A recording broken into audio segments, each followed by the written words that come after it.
ថៃចាប់បញ្ជូនពលករខ្មែរខុសច្បាប់ជាង20នាក់មកកម្ពុជាវិញតាមច្រកអន្តរជាតិប៉ោយប៉ែត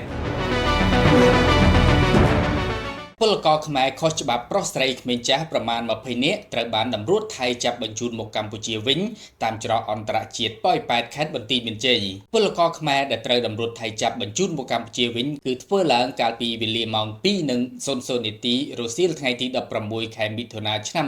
2025នេះតាមរយៈរថយន្តទ្រុងដឹកពលករខ្មែរពីខេត្តស្រះកែវមកមុតច្រកអន្តរជាតិប៉ោយប៉ែតនៃខេត្តបន្ទាយមានជ័យបើតាមមន្ត្រីគយនគរបាលអន្តរប្រវេសន៍នៃច្រកទ្វារអន្តរជាតិប៉ោយប៉ែតបានឲ្យដឹងថាជារឿយៗខាងតម្រួតថៃតែងតែចាប់បញ្ជូនពលករខ្មែរដែលឆ្លងដែនដោយខុសច្បាប់មកកម្ពុជាវិញដោយសារតែការចាប់បញ្ជូនពលករខាងលើនេះមិនមែនជាការចាប់បញ្ជូនក្នុងពេលស្ថានភាពដែលប្រទេសទាំងពីរមានបញ្ហាតាមព្រំដែននោះឡើយចំពោះពលករដែលថៃចាប់បញ្ជូនមកកម្ពុជានេះភាគច្រើនគឺពួកគាត់ឆ្លងដែនដោយខុសច្បាប់គឺគ្មានប័ណ្ណព្រំដែននិងប្រកបការងារនៅក្នុងទឹកដីប្រទេសថៃខុសច្បាប់ទើបថៃចាប់បញ្ជូនមកជាបន្តបន្ទាប់ពលករខុសច្បាប់ទាំងនេះត្រូវបាននគរបាលអន្តរប្រវេសន៍ទទួលពីតម្រួតថៃប្រគល់ឲ្យមណ្ឌលចំណោទរបស់កម្ពុជាដែលមានមូលដ្ឋាននៅក្រុងប៉ោយប៉ែតចាំទទួលបន្តយកទៅសាកសួរនាំតាមនីតិវិធីបើគ្មានរងគ្រោះនៅក្នុងបទល្មើសអ្វីទេខាងមណ្ឌលសុំចោទនឹងឲ្យពួកគាត់ទៅលំនៅឋានឬស្រុកកំណើតវិញ